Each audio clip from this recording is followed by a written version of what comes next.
তখন বিয়ের বয়স মাত্র 10 দিন। বেরিয়ে পড়লাম হানিমুনে যাব তার জন্য। প্রথমে আমরা গেছিলাম পাঞ্জাবে।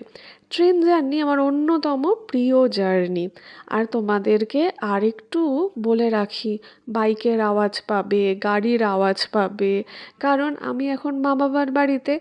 এখানে সারাদিন 24 ঘন্টা গাড়ি ঘোড়া চলে, মানে ভীষণই সমস্যা হয় আর কি।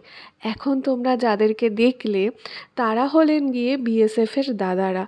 তাদের সাথে কথাবার্তা বলে এত আনন্দ হয়েছে।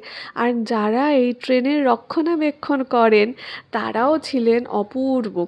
আমি এদের সঙ্গে গল্প টল্প করে একদম মজা করে ট্রেন জার্নিটাকে কাটিয়েছি। আর এদিকে আমরা পৌঁছে গেলাম পাঞ্জাব।